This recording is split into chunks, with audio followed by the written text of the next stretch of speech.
in the back. Awesome. Coach, will go when you're ready, sir. Good afternoon. Appreciate everybody being here today. Obviously excited for game week and an awesome opportunity that presents us to play the game that we love and work so hard for. You know, you work 365 days a year in college football, and you're only guaranteed one opportunity at a time. And so our entire focus and energy really for the last 7 days has been on Louisiana Tech, and so now it's our opportunity to preview that, obviously with the game being here in 4 days. It's going to be a very difficult challenge just because of the nature of the game. You know, obviously when you take a team that you haven't ever played before, or when they have a new coaching staff, you're not seeing any of their players in the new schemes that they're going to be running. Have a lot of respect for their head coach, and Sonny Cumbie obviously did a heck of a job last year in very difficult circumstances at Texas Tech. Is going to provide a spark not only with his energy and personality to that football team and interject that, but also with his offensive acumen. He's had great offenses and led great offenses, and so you know that they're going to be dynamic on offense. They've got 6 returning starters. Obviously, their transfer quarterback, Matthew Downing, has spent years underneath Coach Cumbie in that offensive system, so he comes in ready to go. They have a dynamic slot receiver named Smoke Harris, who also handles the return duties. That is going to be a very difficult challenge for us in our scheme. On the defensive side of the ball, Scott Power is our defensive coordinator that came from Stephen F. Austin. Have watched a lot of the film from last season. Does a tremendous job with both his first and second down pressures and base defense, and then has a unique third down pressure package. He has a lot of variety and does a really nice job of mixing up his calls. And so, you know, we're going to have to execute at a high level to have a chance. Special teams coordinator came from TCU, and so again, you're having to try to filter through what your best guess is. So for us, it's going to be a matter of us executing what we do best at a high level, really tapping into our DNA, and then reacting to what their change-ups are to us. Released the depth chart today.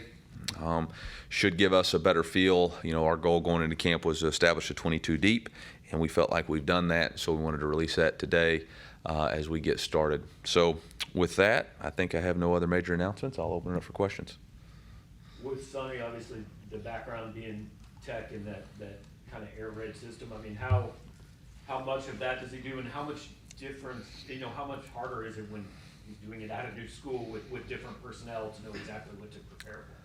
Yeah, I mean, that's a tremendous challenge for the defensive side of the ball. Last year, they were more of a 12 personnel air raid style system, and he had put a unique spin on it based off the talents that they had and what they were recruiting towards, and we're unsure of what Louisiana Tech has. We do know they have good players. You know, the record last year wasn't indicative of how close they were. I mean, they were a 1-point game, Mississippi State, 1-possession game versus North Carolina State, and got beat on a Hail Mary by SMU, which totally changes that season for them. They're not going to be intimidated to play us. They're not going to think they don't belong on this football field. And so for us, we're a little bit on our heels as far as trying to figure out what they are going to try to accomplish against us. Eli, obviously this was a change in the schedule. Just how important was it to get away from playing a road game to start the year, and then to make this a Thursday night home game on a new platform? Yeah, first, just thank the administration for understanding that this season, you know, was going to be is a challenge regardless. But had we not moved this game, we were fixing to have 3 of our first 4 on the road, and 4 of our first 6, which I think would have been very unique for an SEC team to have that type of schedule. You know, scheduling should be an advantage. You should use scheduling as an advantage, whether that advantage is to help you. Whatever advantage you can to win games or advantage in recruiting. And so being able to have our own platform on Thursday night to be one of whatever 7 to 8 games that are our Thursday night, you know, we're going to be able to have a focal point on us. Now it's up to us and our program to take advantage of that and to present who we want to be, what our identity for the 2022 Mizzou Tigers is going to be. And so we're going to have to be ready and prepared and own the moment. Do air raid systems like they're going to run, can that help mask deficit, sort of in the way like a triple option does? Yeah, I mean, I guess it could. I think the assumption is that it's. I think what it does is it puts your talent in space and creates one-on-one matchups. I don't necessarily think it covers any deficit up. I think that's the misnomer about that scheme. I mean, there's some really talented players that play in the air raid schemes, but again, I think it creates space, and they utilize all 53 1/3 yards wide, and they're trying to win in a different manner. The one misnomer about what Coach Cumbie does offensively is he has a quarterback-driven run game that he's involved, that they use. Last year, again, he used 12 personnel quite a bit to create matchups and mismatches in the run game and the quarterback runs, and still has the RPO game.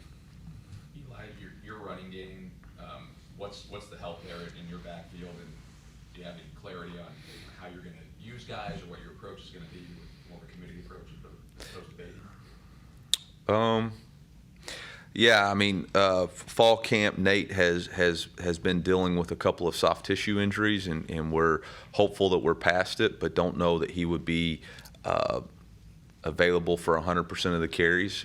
Cody Schrader's been the most consistent player for us throughout camp. And Elijah Young has proven that he can do it on this stage. So those three guys will be our three primary backs. Whoever, I guess, so to speak, gets the hot hands or hot legs, I guess, would be the guy that's going to continue on. Each have their own strengths and things that they do well, and so we'll play to those strengths until we feel like one has kind of shown that they can handle the whole load. Doesn't mean that the other guys on the depth chart won't get in. It's just those will be the three primary as we get going. In a perfect world, how much of the playbook do you want to put on tape this week? 100%. Whatever it takes to win. I have no other concept other than being 1-0 this week. Again, I said it, you only are guaranteed one opportunity. Whether you're a coach or a player, you have no idea your next game. You're only as good as this next performance. And so we ain't worried about anything past Thursday night. Our sole focus, energy, concentration, everything we got ready to roll. And the best thing that we've been able to do through fall camp is prepare in that manner, but have all of our game-ending scenarios ready to go. Gotta have it calls. What's our gotta have it call here? What's our end-of-game call here? So we're prepared for those situations, and they're all up. Everything's up. They're a really good football team, a really tough football team to prepare for. I don't know how good any football teams are right now, but they're a very difficult challenge for us to prepare for because, again, we don't know what kind of schemes they're really going to utilize. We have no film. Their defensive coordinator, the only positive we have is that their two starting corners transferred from Stephen F. Austin, so we can watch Stephen F. Austin tape and say, okay, these are the two corners. But other than that, I mean, it's hard to know. I think you talked before about the kind of the unknown of week one for everybody, but how long does that element of surprise or unknown last in a game before both sides kind of settle in and say, okay, we have a feel for Yeah, I think the first quarter. I think you kind of go in with a game plan in the first quarter, and then you figure out what the game is going to settle into the second and third quarter, and the fourth quarter is a standalone. You got to figure out how you're going to win the game in the fourth quarter. It always takes a life of its own, but the first quarter is really where you figure out if what you game plan for is what really is. And if it is, great. And if it's not, then throw it out the window and let's go. The second and third quarter, I think you saw it yesterday in college football. There were several games. UConn was up 14-0 on Utah State, and it took them a little bit to settle in and then pulled away. Wyoming, Illinois was there tight for a little bit, and then Illinois was able to exert themselves. The Northwestern Nebraska game was kind of a Nebraska tilt until the fourth quarter. So, I mean, that's the nature of college football. I think we all have to understand that when you're playing an opponent, how everybody views it's going to go in their mind may not be how it goes in the game. And so, as a player, we got to focus on the only thing that we can control, which is to be 1-0 and focus on a this play mentality. The only thing that matters is not the final score of the previous play, it's this play. What do I do on this play? How did I play on this play? How do I perform on this play? And, go from there.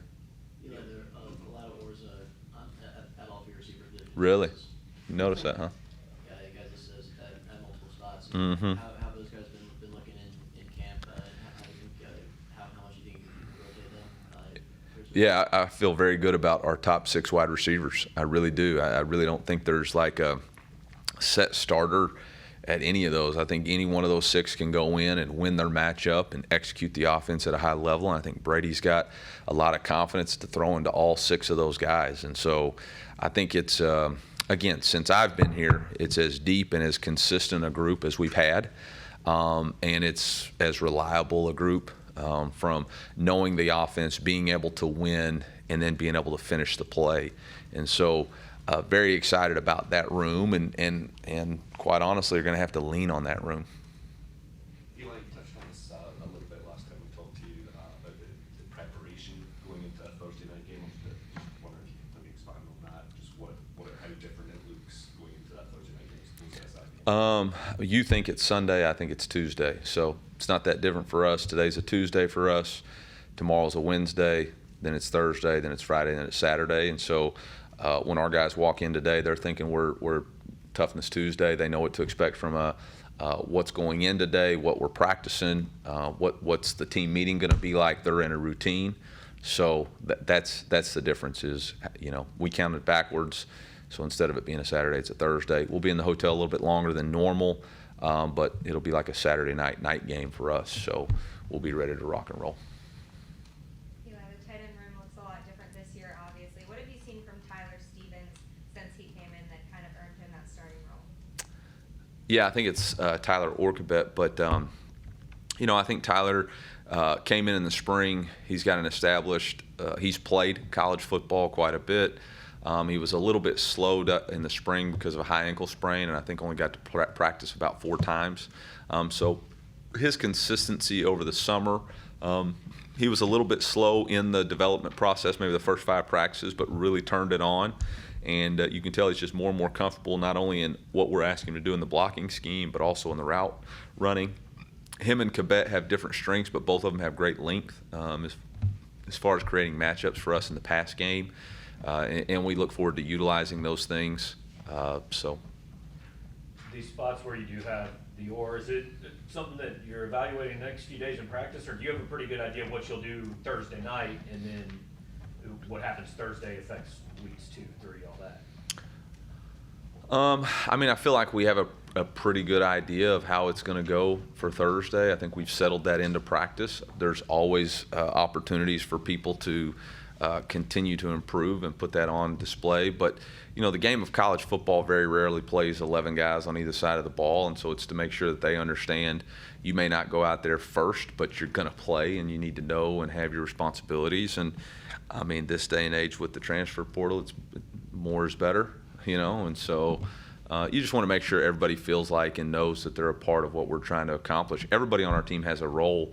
There's guys that aren't listed on that depth chart that have just as important role in today's practice for us winning Thursday night than Isaiah McGuire and Trajan Jeffcoat. We've got to get a great look down there at the scout team. And so Makai Lee and Trenton Cedarwall and Val and Tristan, they've got to, Curtis Peeler, they got to go down there and give us a great look.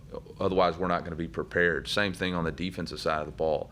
Like Serrano, Jack Meyer. If those guys come in there with a ho-hum attitude about, man, I'm on scout team, man, bull crap, man, your role is vital to us. And everybody has a role to play in us winning and losing the game. And that's, whether it's Molly or myself, we're all going to have to do our part in order for us to play at the best level that we can to be 1-0. When you mentioned the portal in that answer, obviously the best guy plays, but how different is it? Does that factor into, hey, we got to make sure to get this guy a little bit of time? No, because at the end of the day, I don't factor in I've got to get anybody in. If you give something that they haven't earned, it cheapens them. They got to earn it, okay? They got to earn it. And at the end of the day, I got to lay my head on the pillow at night knowing however it turned out, I'm comfortable with it. And I wouldn't be comfortable if I just gave somebody something that they hadn't earned. And I don't think our brotherhood would be comfortable with that either. We all understand that the number one core value is always compete to be better today than we were yesterday, and always compete to do it better than we've done it before. And so we're not happiness camp. This ain't everybody gets a trophy. This is college football in the SEC, the best of the best. And if you earn it, you're going to get an opportunity to play. And sometimes you earn it and you're not the starter, but you've earned an opportunity to play and get out there. Eli, I mean, all the experience on defense, I mean, there's so many familiar names of guys that have SEC reps. I mean, does this defense have a chance to be able to set the tone in games and then, by extension, help you guys offensively in that way? Man, this is a new year, new team. I don't know. What we did last year wasn't clearly good enough, so it's an opportunity for us to define who we want to be moving forward. So whether or not we have experience or not, it really doesn't matter. We have a chance Thursday to set our identity, and I don't have a good feeling that says, oh, okay, this is what's going to be on either side of the ball. Like, this is a clean slate, and it's a great opportunity for us to go paint that canvas. And whatever happened last year on both sides of the ball. And what you did last year doesn't earn you anything this year. Law Tech don't care, and so I really don't care either. I hope that they can, but we'll let them paint that picture on Thursday night.